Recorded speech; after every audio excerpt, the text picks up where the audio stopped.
अस्सलाम वालेकुम व्यूवर्स। तो ड्रामा सीरियल सुकून की ये एपिसोड इंतहाई इंटरेस्टिंग होने जा रही है। तो इससे पहले अगर आप हमारे चैनल पर नए हैं और अभी तक आपने हमारे चैनल को सब्सक्राइब नहीं किया तो मेहरबानी करके इसको सब्सक्राइब कर लीजिए और हमारी फैमिली का हिस्सा बन जाइए।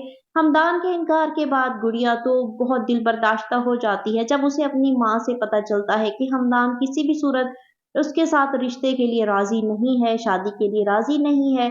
तो फिर वो बहुत ज़्यादा डिप्रेस हो जाती है, बीमार हो जाती है और अस्पताल तक पहुँच जाती है।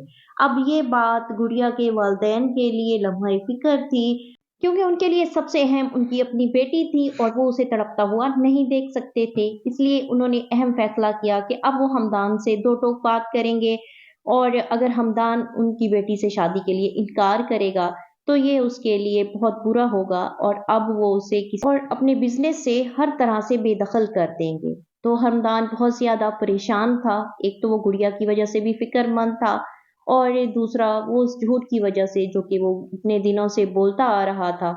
हमदान की ये हालत देखकर आईना साफ पहचान जाती है कि कोई न कोई मसला है और जब उसे पता चलता है कि हमदान और गुड़िया की तो बचपन में ही मंगनी हो चुकी थी और अब उनकी शादी की बात हो रही थी और उसकी वजह से अब हमदान इस रिश्ते से इनकार कर रहा है, तो वो हमदान से कहती है कि आप मेरी वजह से परेशान ना हो, आपने जो वादा किया हुआ था या आपका जो रिश्ता बचपन से तय था, आप उसे निभाएँ, मुझे किसी किस्म का कोई एतराज़ नहीं है, आपको मेरी तरफ से किसी किस्म की कोई तकलीफ़ नहीं होगी।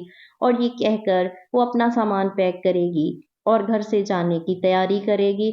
अब हमदान क्या करेगा? क्या वो आईना को रोक पाएगा? क्या वो आईना के लिए सब कुछ छोड़ देगा? इस घर को छोड़ देगा, अपनी फैमिली को, बिज़नेस को, सबको छोड़ देगा? तो ये देखने के लिए हमारे साथ रहिए और चैनल को सब्सक्राइब कीजिए। सी यू अगेन।